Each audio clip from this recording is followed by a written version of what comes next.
It's Earth Day, April 22nd, 2020, and your partner play is Aunt Carol's Compost. It's about a little girl who has an aunt who's composting. Here is a picture of her that you can color. And also, today I'm going to read with one of your classmates.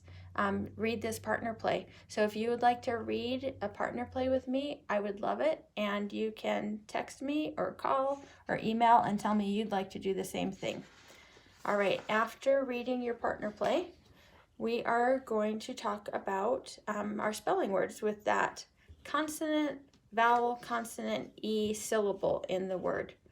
All right, here is the word state, replace, 9, 90, side, sidewalk, face, outside, these, and tadpole. Every one of those words, whether they're a one-syllable word or a two-syllable word, have a consonant, vowel, consonant, E syllable. And whenever you'd have that, let's use this as an example. Side from outside. We have a consonant, the vowel I, the consonant D, and then this E is being bossy, making this a long vowel sound. So side. Do you see the consonant, vowel, consonant, E in state? It's consonant, vowel, consonant, and then E. Each one has that. All right, today you're going to use those consonant, vowel, consonant, E syllables as you figure out the meaning of each word and match it. So I'll do number 1 with you. The number after 8, that would be 9. I'm going to cross it off and write it right here. And there's that consonant, vowel, consonant, E. All right, a baby frog. A baby frog. This is before it even looks like a frog. It's a tadpole.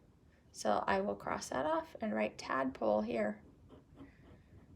You'll do the same thing with the rest of these definitions, and then here you're going to figure out the definition, the word that they're looking for, by the context clues. The context clues are the things in the sentence that give you the idea of what the word should be. So let's do number 7 together. Kate's house is on the left flank of the street. So you can use the context of this. They're looking for Kate's house and it's on a certain part of the street. And when I look at these words up here, I can see that it wouldn't be the left replace of the street or the left face of the street, because streets don't have faces and replace just doesn't make sense. But I bet you already found it. It's the word side.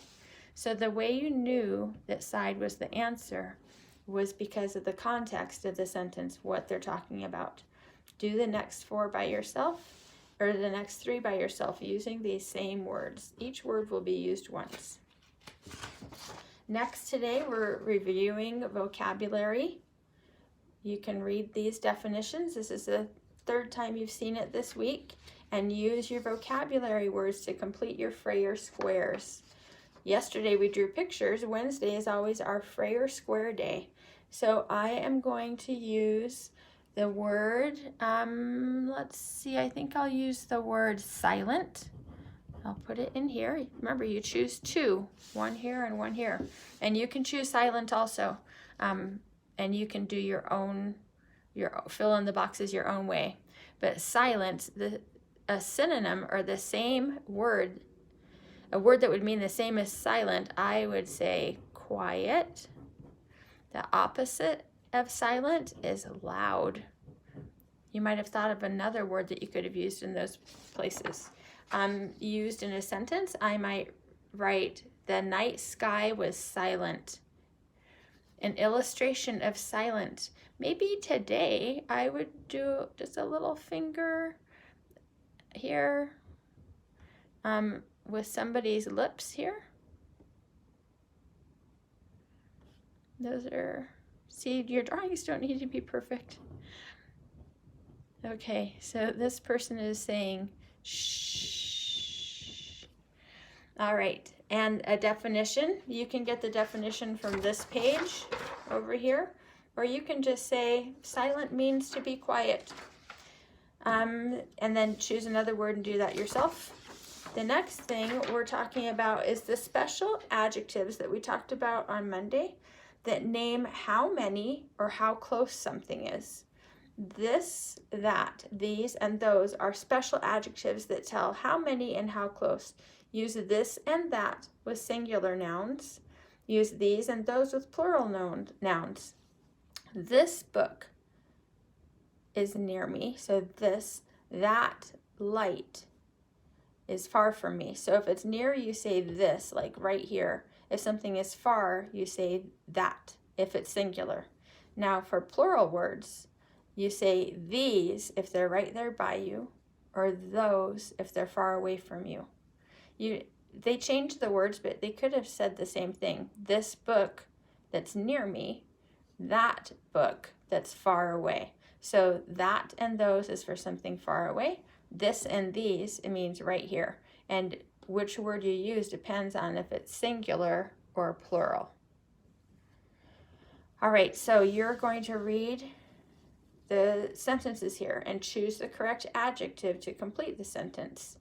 You just circle the right one or underline it. All right, and you're going to be using context clues here while you figure out the answer. This solar cells will make electricity, or these solar cells. So they're telling you that it's close by, but is it singular or plural? Solar cells, I see the S there, and saying these solar cells sounds more correct. This solar cells. You would say this solar cell if there was no S, but since there is an S, you say these. The electricity runs through this wire or these wire. It's singular. Oops, singular, so you're going to say this wire. Then do the next 4 on your own. The last thing you're doing today is you're reading your paragraph that has your high frequency or sight words in it. These are your sight words for the week: alone, became, beside, for, hello, large, notice, round, suppose, surprised. So look for those words inside this paragraph. Circle them. It says highlight. If you still have your highlighter at home, you can do that. Or circle them and then answer these questions on the next page about the story. You can go back and look for the answers. When it says what is the moral of the story, it means what was the story trying to teach you? Just like fables and fairy tales and old stories, myths, I should say, have a moral or a reason that they're sharing the story. This story has a moral too that teaches a lesson. Okay, the last thing I want to tell you is our student of the week this week that we announced yesterday is Dulce. I'm going to write Dulce right here. Dulce is our student of the week, and you were all given a piece of paper with the one that we always use for student of the week that you fill out so that you can tell Dulce what you remember, what you notice, and what you hope for her. And then I want you to be sure to put that letter in the envelope and mail it to me at school so that I can make Dulce's book for her. So please do that. I gave Dulce the big poster, and she's filling that out at home too. All right, have a good Earth Day. Thanks for remembering to write Dulce a letter and mail it so that she can have her book just like so many of you have had them. Bye.